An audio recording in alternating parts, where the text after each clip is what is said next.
జయరాం గారు ఒకసారి మా అవుట్పుట్ ఎడిటర్ దగ్గరికి వెళ్దాం. లేటెస్ట్ అప్డేట్స్ ఏంటో ఒకసారి తెలుసుకునే ప్రయత్నం చేద్దాం. అంటే దాదాపుగా 48 సీట్లలో ఇప్పటికే మనకు తెలుస్తుంది చాలా క్లియర్గా ఆయన అంటే 48 సీట్లలో ఖచ్చితంగా బీజేపీ పార్టీ అధికారం అంటే గెలవబోతోంది, తద్వారా అధికారంలోకి రాబోతుందని లెక్కలైతే తెలిసిపోతున్నాయి. లేటెస్ట్ అప్డేట్స్ ఏంటి వెంకట్? ఇంకా ఏమైనా మనకి షాకింగ్స్ బ్రేకింగ్ న్యూస్లు ఏమైనా ఉన్నాయా? స్పష్టమైనటువంటి క్లియర్ మ్యాండేట్ అయితే కనిపిస్తుంది. కోర్స్ ఇప్పుడున్న బీజేపీ 48, ఆప్కి 22. అంటే వీటిలో 1-2 ప్లేసెస్ మినహాయించి 2-3 స్థానాలు మినహాయించి పెద్దగా మార్పులు చేర్పులు ఉండకపోవచ్చు, లేదంటే యాజ్ డీస్గా అవే ఉండే పరిస్థితి కనిపిస్తుంది. That means BJP government form చేయబోతుంది. కోర్స్ ఇక్కడ రెండు సేయింగ్స్ గురించి కూడా మనం అనుకోవాలి. సబర్కా ఫల్ బహుత్ మీఠా హోగా అండ్ ఇంగ్లీష్లో ఒకటి try and try again until you succeed అని ఒక 2 సేయింగ్స్ ఉన్నాయి. ఖచ్చితంగా బీజేపీకి ఈ సేయింగ్స్ వర్తిస్తాయని చెప్పుకోవాలి. ఎందుకంటే 27 ఏళ్ల తర్వాత వెయిట్ చేసి పక్క ప్లాన్తో అంటే ఇలా చేసి ప్రణాళికాబద్ధంగా వెళ్తే విజయం సాధించవచ్చు అనే ఒక ప్రాస్పెక్ట్ని ఖచ్చితంగా బీజేపీ ప్రొజెక్ట్ చేసింది. ఖచ్చితంగా 27 ఏళ్ల తర్వాత అక్కడ ఢిల్లీలో బీజేపీ ప్రభుత్వం రాబోతుంది. ఇప్పటికే పరమేష్ వర్మ పేరు కన్సిడర్ చేస్తూ ఉన్నారు. నిజానికి ఆప్కు మాత్రం పెద్ద షాక్గానే మనం భావించాల్సిన అవసరం ఉంది. ఎంట్రీ నుంచి పార్టీ ఫ్లోట్ అయినప్పటి నుంచి ఆల్మోస్ట్ ఈ 2020 రిజల్ట్ వరకు కూడా చాలా కన్సిస్టెంట్గా అంటే పెంచుకుంటూ పోయినటువంటి పెర్ఫార్మెన్స్ ఒక్కసారిగా డౌన్ఫాల్ అయిపోయింది. కోర్స్ మీరు చెప్పినట్టుగానే సామాన్యుడు పార్టీ ఢిల్లీని చక్కబెట్టడానికి వచ్చింది. ఇవన్నీ కాంగ్రెస్ జాతీయ పార్టీలు బీజేపీ కావచ్చు, లేదంటేనేమో కాంగ్రెస్ కావచ్చు, ఇవన్నీ కూడా కేవలం వారి స్వార్థం కోసం చేస్తారు తప్పించి అవినీతి చేస్తారు, అవి చేస్తారు. సామాన్యులో పుట్టినటువంటి పార్టీ మాత్రమే న్యాయం చేయగలదు, ఢిల్లీ అభివృద్ధిని వెల్కమ్ చేయగలదని బలంగా చెప్పుకుండా వచ్చినటువంటి కేజ్రీవాల్కి అయితే భారీ షాకే తగిలిందని చెప్పుకోవాలి. కేవలం వెంకట్ జయరాం గారు చాలా మంచి విశ్లేషణ అందించారు. ఏంటంటే తప్పులు చేయనిచ్చింది బీజేపీ పార్టీ, తప్పుల్లో పూర్తి స్థాయిలో ఇరుక్కున్న తర్వాత ఎప్పుడైతే ఆధారాలు బయటపెట్టినప్పుడు వాటిని అంటే దాన్ని ఏమంటారు నో అని చెప్పడానికి అవకాశం లేని సిచ్యువేషన్లోకి తీసుకెళ్లిన తర్వాత మాత్రమే వాటన్నింటిని బయటికి తీసుకొచ్చి ఒక బ్రహ్మాండమైన మైండ్ గేమ్ ఆడింది.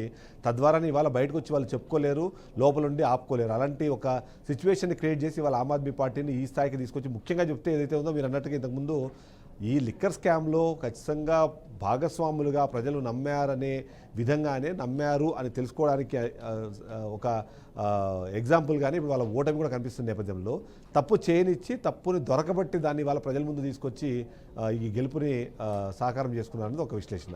మీరు ఎలా చూడాలంటారు దాన్ని? Right, exactly. మేబీ ఆ ప్రాస్పెక్ట్ కూడా యాంగిల్ కూడా ఉండొచ్చు, కాదని చెప్పలేము. ఎందుకంటే కొంత తప్పు జరిగేంత వరకు కూడా సైలెంట్గా అంటే కేంద్రంలో ఉన్నారు కాబట్టి ఆబ్వియస్గా వాళ్ళకి తెలుస్తూ ఉంటాయి ఏం జరగబోతుంది ఏంటి అనేది, కొంత ఇన్ఫర్మేషన్ ఉంటుంది కాబట్టి లెట్ ఇట్ కంటిన్యూ అన్నట్టుగా వదిలేసి తర్వాత దాన్ని మనం చూసుకుందాం అనే ఒక ప్రాస్పెక్ట్, ఒక యాంగిల్ కూడా బీజేపీ పెద్దలు ఎవరుతుంటారు, ప్రముఖులు ఎవరుతూ ఉంటారో అట్లా వాళ్ళ ఒక మైండ్ గేమ్లానే మనం చూడాల్సిన అవసరం ఉంది. అలా కూడా జరిగి ఉండొచ్చు, నో డౌట్. మొత్తానికైతే వర్కౌట్ అయింది ఏదైతే వాళ్ళు అనుకున్నారో. సపోజ్ వీళ్ళు తప్పులు జరిగేలాగా సైలెంట్గా ఉండటం, జరిగిన తర్వాత ఒక్కసారిగా దాన్ని గ్రాప్ చేయటం కానీ, దాన్ని ఫోకస్ చేయటం కానీ, దాన్ని జనంలో తీసుకెళ్ళటం కానీ, వీటి విషయంలో ఖచ్చితంగా వీళ్ళు సక్సెస్ అయ్యారేమో అన్న ఒపీనియన్ అయితే ఎవరైతే మనకి విశ్లేషణ అందించారో ఖచ్చితంగా ఆ పాయింట్ కూడా డిఫరెంట్గా ఆ యాంగిల్ ఉండే అవకాశం అయితే కనిపిస్తుంది. ఓవరాల్గా అయితే ఆమ్ ఆద్మీ పార్టీకి అయితే ఇది ఖచ్చితంగా ఊహించని షాక్లానే మనం చూడాల్సిన అవసరం ఉంది. ఎందుకంటే వాళ్ళు చాలా కాన్ఫిడెన్స్గా ఈవెన్ సీఎం వెళ్ళినా, డిప్యూటీ సీఎం జైలుకి వెళ్ళినా, మంత్రి వెళ్ళినా, కొంతమంది నేతలు అరెస్ట్ అయినా, అవినీతి ఆరోపణలు ఉన్నా సరే చాలా కాన్ఫిడెన్స్గా చెప్పారు. ఈ ట్రెండ్స్ ఎగ్జిట్ పోల్స్ రాకముందు వరకు కూడా విజయం ఖచ్చితంగా మాదే, హ్యాట్రిక్ కొట్టేస్తాము అని బలంగా ఉన్నప్పటికి కూడా కానీ ప్రజలు మాత్రం జరిగిన పరిణామాలను మొత్తం కూడా కంప్లీట్గా బెరీజీ వేసుకొని ఓట్లు వేసినట్టుగా స్పష్టంగా అర్థమవుతుంది. ఆ క్లియర్ మ్యాండేట్ చూస్తే అర్థమవుతుంది.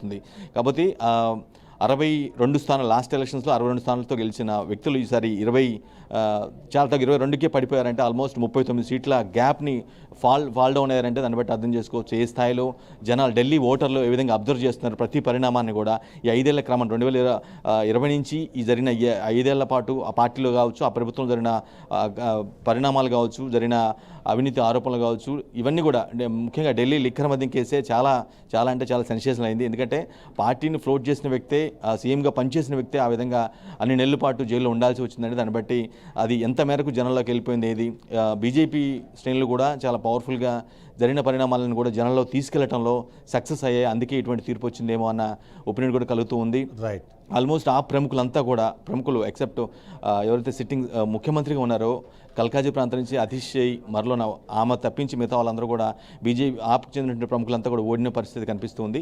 జస్ట్ ఆమె కూడా ఒక దశలో ఓడిపోతారని కొంత భావించారు. లేకిన్ లాస్ట్ రౌండ్లో మాత్రం కొంత ఆమెకి ఊరట లభించింది, విజయం సాధించిందని చెప్పుకోవాలి. Yes. సో ఓవరాల్గా బీజేపీకి మాత్రం ఒక పెద్ద ఇది బూస్టప్ లానే ఉండాలి. ఇది చాలా వెయిట్ చేశారు, ఎటకేలకు కొట్టారు. ఢిల్లీ కోటని వాళ్ళు అక్కడ బీజేపీ పాగా వేయడానికి అంత సర్వం సిద్ధం అయిపోయింది. ఇప్పుడు ఉన్నటువంటి రిజల్ట్ ఏదైతుందో మ్యాక్సిమం అదే కంప్లీట్ ఫలితాలు కూడా మారే అవకాశం 48 మీద ఉన్నారు కాబట్టి అవి ఆల్మోస్ట్ 1-2 మినహాయించి అదే సంఖ్య ఉంటుంది. సో వాళ్ళకి కావాల్సిన ఫిగర్ మ్యాజిక్ ఫిగర్ 36 కాబట్టి సో షూర్ షార్ట్గా క్లియర్ మ్యాండేట్తో BJP is going to form the government. Yes